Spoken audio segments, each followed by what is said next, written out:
polymorphism, and we've already looked at inheritance. Inherit a class. We've got a dog class, a poodle and a pit bull. The pit bull and the poodle both inherit the dog class, because the dog is a general dog. All things common to all dogs is supposed to be in there. So when you make a dog class for a specific dog, you just need to add what is specific to that dog. So a Jack Russell is different from a poodle, and a pit bull is different from a Jack Russell. So what's different and what is common between them? So the general class is the base class, and the derived classes is the pit bull and the poodle. They both inherit the dog class, and what's inside the pit bull class and the poodle class is what is specific to them. So that's a specific class, and it's called the derived class, also the child class. So we looked at that, and then we looked at access modifiers. We already came across private and public, but that's no good if you're dealing with hierarchy. You've got a base class and you make everything public, then everyone can access it. So what you want to secure that is just the derived class, like poodle and pit dog. It can access the data members, and so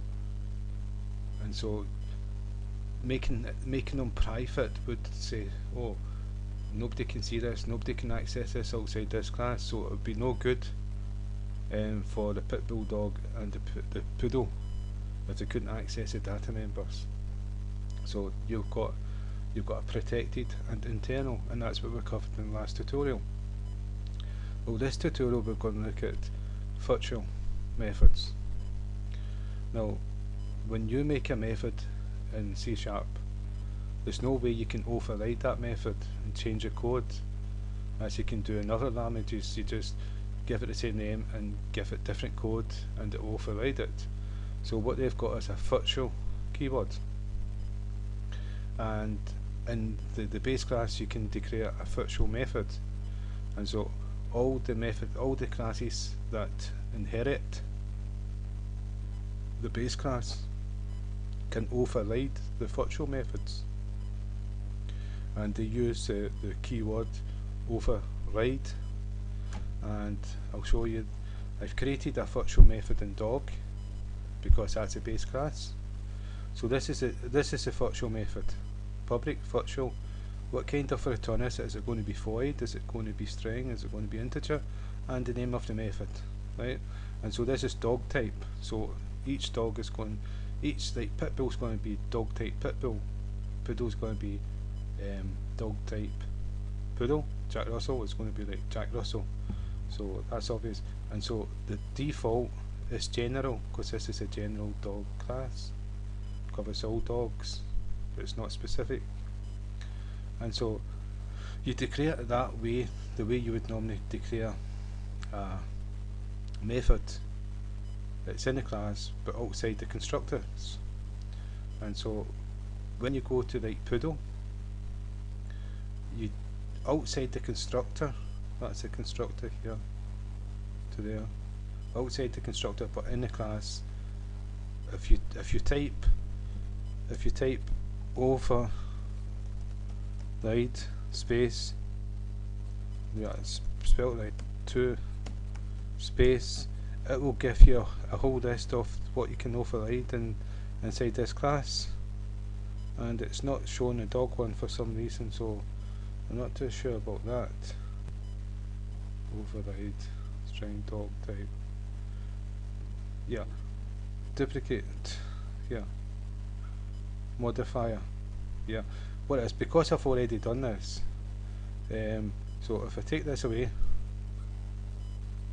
well, I hope this works. So, right, now you can see dog types already. Now we can access dog type, and it's telling you dog type is in dog class.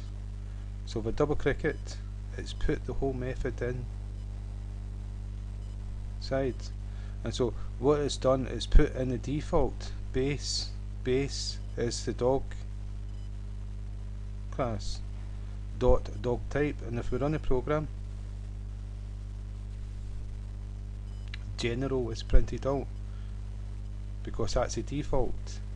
I've already done console.writeline poodle class dot dog type method, and it returns the string, and we've printed the string this way to screen. And so if I go back to poodle, this is the default. So here I've got a string called poodle, we named it type, and that's it declared. And so if we take away the base dog type and we type in type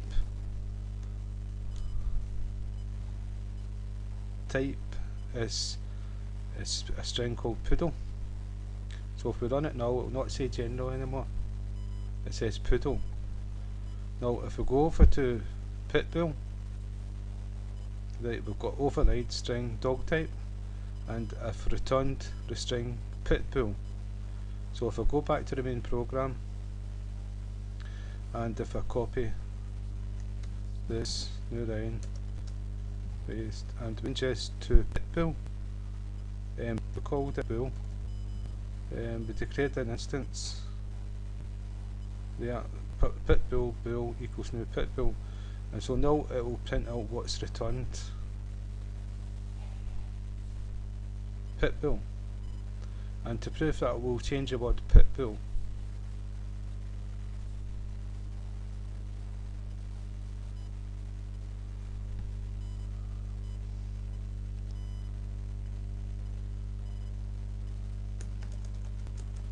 So madman's dog.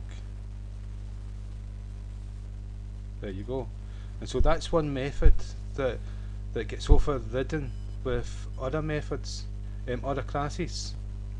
And so one method for all the different classes behaving differently, and so we can completely change all the code in each different one.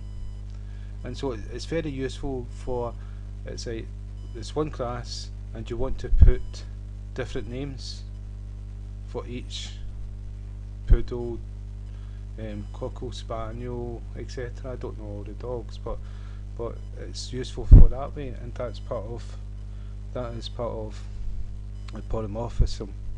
And so we'll try to look at abstract classes in the next tutorial.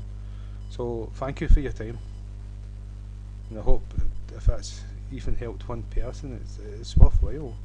So thank you.